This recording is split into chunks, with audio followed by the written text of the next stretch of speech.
Okay, so I wanted to give you a quick walkthrough this really cool Bioinformatics Primer, which allows you to basically get your head around how all these things are connected. So in this exercise, they deal with this organism, Wolbachia. It could be any DNA, so it really doesn't matter. I just found this and I thought it was the most comprehensive and easiest to follow. So it shows you how the general steps are in any bioinformatic analysis. You've got the wet lab work, which is where you're doing the DNA extraction, the PCR, the gel electrophoresis, and then the actual sequence analysis. Once you've done the DNA, the generation of the sequence, how is it that you actually look through it? The goal of this activity is to analyze sequences that come from Sanger sequencing and to get consensus DNA sequence for your bioinformatic analysis. So that generally means what you believe to be the correct sequence. So what you're going to try to do with this exercise is understand how the whole Sanger method works by watching the videos that are recommended.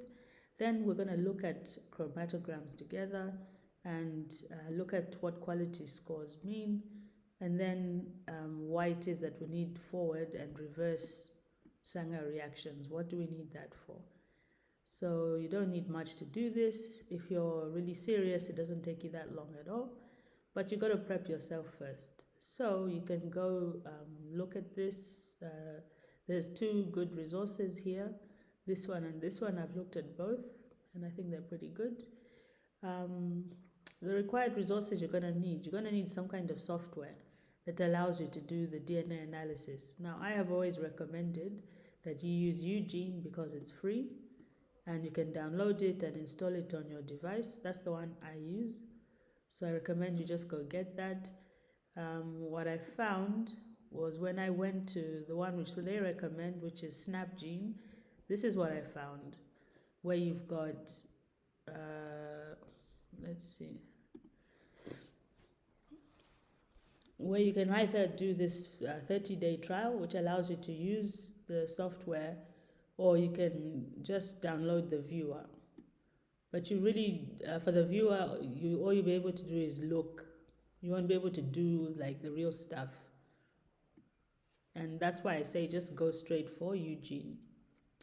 So let's take a look at the, that's basically all you're going to do. So if we're going to start, we're going to understand the sequences that we're going to collect, because we can follow their link to go collect the sequences, which is here. So if you follow this link, it will take you here to Vanderbilt University and this really fantastic resource. So it's not so easy to get these chromatograms. If you're the one who's doing this in the lab, it's part of your everyday. When you do the PCR, you collect your DNA and then you send it to a sequencing lab and they'll send you back these files. So when you get these files, that is how you get them, and it's your job to figure out what the files are saying. So the extension is ABI, like this, AB1, sorry, and that's to do with the actual device that is used for sequencing. So it's usually Applied Biosystems. This is their file extension. And this can change in time when new machines come, but this is the one that is basically your general sequencer for Sanger sequencing. So it's common to find AB1 extensions. And when you open that file, so if you go to this link, it will take you to a Google Drive. All you do is download it. And once you've downloaded it, you get your files like this. See? Okay. So once you've done that, that's pretty okay. Let's go back here. So I did that and I made a little folder in my drive. Where is it? Let's see.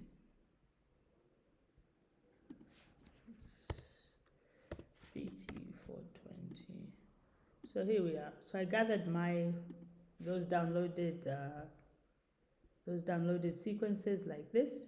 Then for me, since I've already installed Eugene, all I do is ask it to open it with Eugene. And when I do that, it will just open the sequence directly, and I can just do that to show you. So let's open this. Let's say this first one. Open with Eugene, and there it is.